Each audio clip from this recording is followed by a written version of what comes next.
J'ai découvert Sébastien, place Albert Thomas. Il m'a ouvert les coulisses de son métier de paysan bio sur ses terres à Saint-Sauveur-en-Rue.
Il y en avait chez nous au Moyen-Âge, c'est là.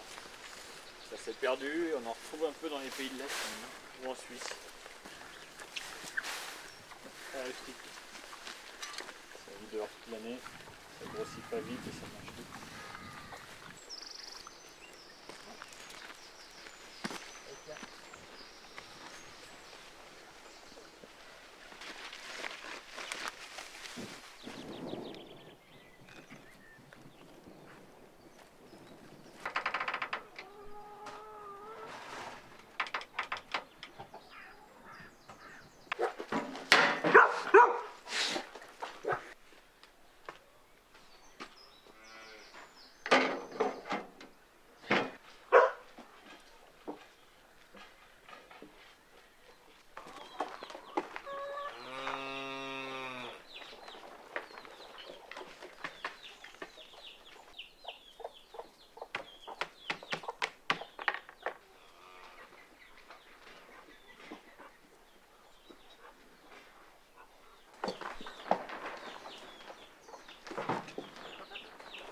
On sème tout, quoi. Et après tout ça va au jardin et c'est des légumes qu'on vend au marché après, quoi. Mais on part de la graine pour tous les légumes. Et on fait à peu près 95% de nos plants, quoi. Parce que le reste en fait c'est semé en pleine terre. Bah après, une fois qu'on a fait nos plants là, on les prend d'ici et on les plante sous serre d'abord et après on va en plein champ. Ça c'est toute notre pépinière de poireaux. Il y en a 7000 à repiquer un par un. Ça c'est un gros boulot aussi. Et tout à la main, pas de machine. Et les 7000 poireaux, ils arrivent à être vendus? Oh, pratiquement, ouais. Ouais. L'année passée, il nous en est resté peut-être une centaine au jardin, fin de cette année. Là. Mais c'est tout. Des choux-feuilles, capules, on fait des milans, on fait des pompons, des pointus, des cœurs de bœuf. 1300 chaque petit morceau. Et en tout, on en fait 4000. Et tout est produit ici, quoi. Le fumier vient d'ici, on met rien d'autre, quoi. Que le désherbage, c'est tout à la main, quoi. Mais ça se fait. La main ou le cheval, c'est pas de demander juste de l'huile de coude. En fait, on passe entre minéraux comme ça. Ça désherbe. En 2010, j'ai repris le terrain ici, il n'y avait rien. Il n'y avait que de l'herbe, il n'y avait pas d'étang, il n'y avait rien. Pas de culture. Et, la première année, on n'avait pas de serre, on n'avait pas d'arrosage, il n'y avait pas d'étang. La deuxième année, il y avait juste une serre là en haut. L'arrosage, on le faisait tout avec des arrosoirs. Et aujourd'hui, voilà, on a 4 serres, on a un système d'arrosage automatique. Et puis on cultive, au lieu de cultiver, la première année on cultivait un peu moins d'un hectare, et là on est à 2,5 hectares de légumes. Ça c'est les tomates, première courgette qui donne de ce côté. On a 1000 mètres d'altitude, ce n'est pas les serres, en fait on démarrerait que maintenant dehors. Ça nous ferait perdre au moins 4-5 mois de production, quoi. Les premières choses qu'on amène au marché à cette époque, c'est sous serre. De bouche à oreille, j'ai su que là il y avait une ferme qui s'arrêtait. J'avais travaillé un peu chez un paysan un peu plus haut là, qui m'avait donné l'info. Et du coup, voilà, je suis venu voir, ça me plaisait bien, l'endroit me paraissait pas mal. Et ça s'est fait comme ça, quoi. J'ai commencé avec une petite poignée de graines. Et c'est du maïs population en fait. Il y a du rouge, du violet, du noir, du jaune, du vert. Quand on ressème sa propre graine, en fait il s'adapte petit à petit.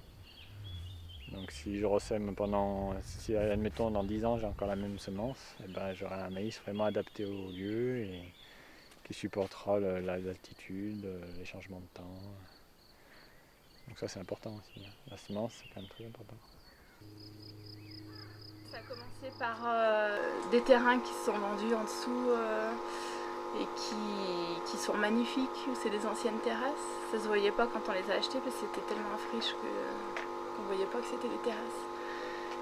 Donc on est tombé amoureux de ces terrains et en découvrant ces terrains, on a découvert la ferme qui allait avec ces terrains, mais qui n'était pas en vente à l'époque et donc c'est devenu un rêve. On s'est dit un jour elle sera en vente. C'était une ferme qui était inhabitée en fait.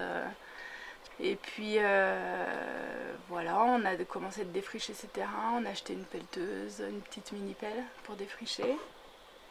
Et puis un jour, elle a été en vente cette ferme, voilà. Donc ça pouvait pas être autrement que notre ferme. Et du coup, on a remué ciel et terre pour que ça le devienne, quoi. Et puis ça a marché. Donc ça a été un peu long parce que on n'était pas les seuls à la vouloir, évidemment, tellement qu'elle est belle. Et puis financièrement, du coup, ça marchait pas non plus parce que vu qu'on n'était pas les seuls à la vouloir, le prix il était un peu trop élevé pour nous. Et donc on a lancé une campagne de financement participatif qui a super bien marché.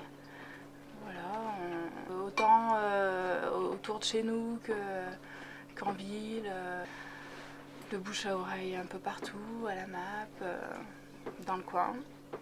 On a eu un article aussi dans le journal qui est paru dans toute la Loire. Donc ça a été super pour nous. Ça a fait connaître le projet un peu partout. Donc on a reçu des courriers de soutien, etc. C'était chouette. Donc du coup on a pu l'acheter. Voilà, et puis depuis c'est un peu en stand-by parce qu'il faut qu'on fasse des travaux dans la partie habitable. Donc c'est une petite partie habitable, c'est une petite ferme de toute façon qui était pour 4 vaches à l'époque. Donc une petite étable, une petite grange, une petite partie habitable. Et la plupart des gens c'était des gens qu'on connaissait pas. Avec voilà, des petites sommes, des grosses sommes. Il y a eu quelqu'un qui a participé qui est de Belgique. Des anciens paysans, même des anciens paysans du coin, qui n'ont pas du tout travaillé comme nous, mais qui sont venus nous voir, qui disaient ouais c'est super comme vous faites, moi j'ai envie de soutenir ce type d'agriculture, donc j'ai pas du tout travaillé comme vous, mais à la fin c'était dur, j'en pouvais plus, donc continuer. C'était vraiment chouette, ouais, ça nous a fait faire des rencontres géniales. Et, je pense qu'il y en a beaucoup qui étaient contents de pouvoir, d'avoir un moyen de soutenir un petit peu notre façon de travailler, je pense. Après, il y a des contreparties qui pour l'instant n'ont pas été réalisées parce que le projet il avance doucement. On veut inviter tout le monde à Pachasson, mais pour l'instant on n'a pas d'eau, on n'a pas de toilettes, donc techniquement c'est encore compliqué. Mais dès que ça sera possible, on le fera et on a hâte de le faire, c'est clair. Ça a été un petit peu aussi le moyen de se faire connaître un petit peu plus en profondeur en fait. Parce que voilà, le rapport avec les clients du marché ou même les clients en général ou le voisinage, il peut être un peu superficiel en fait.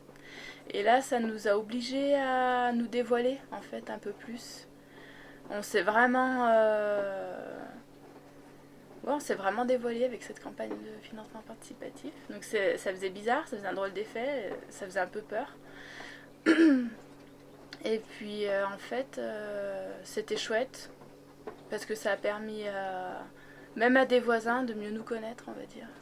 Ça montre un petit peu l'intérêt général qu'il peut y avoir dans des projets comme celui-ci aussi, je trouve.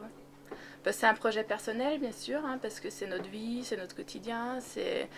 Voilà, on construit quelque chose, on construit même un patrimoine quand même, on construit notre avenir, l'avenir de nos enfants, voilà.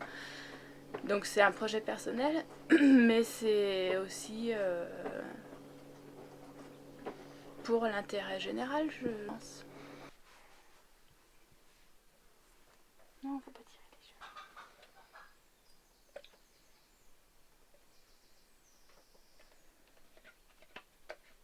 C'est pour ton repas.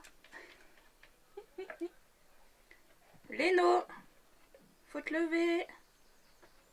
Je vais lui préparer une petite crêpe parce qu'il a un petit goûter le matin. Okay. Léno, faut te lever.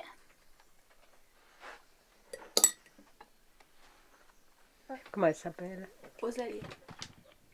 C'est un prénom amérindien. Ça veut dire soleil levant. Et puis Léno, c'est un prénom amérindien aussi.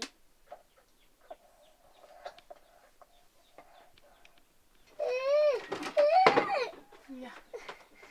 Oh, t'as trop sommeil, t'es trop fatiguée. Allez, viens.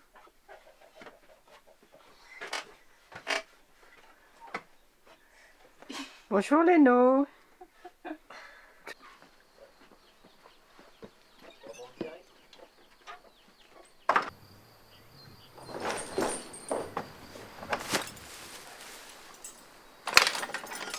Celle qui travaille très bien, c'est la grosse qui a 21 ans. Un cheval, ça peut travailler jusqu'à 25, 30, grand maxi.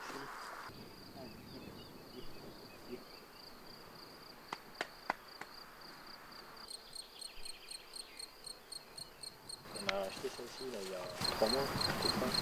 Elle est dressée déjà, mais elle ne travaille pas encore au top du top, quoi.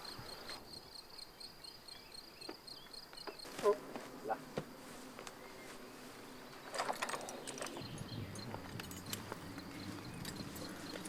Allez ma belle.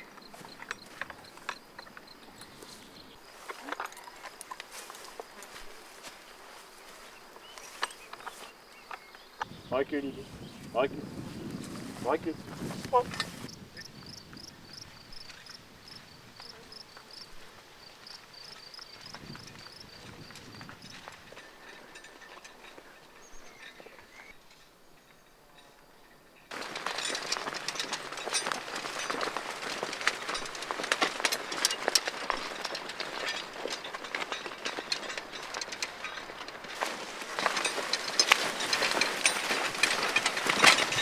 C'est là, remonter.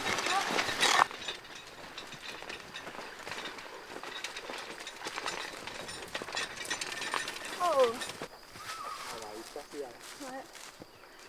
Je vais prendre ta place. On y va? Ouais. Justement.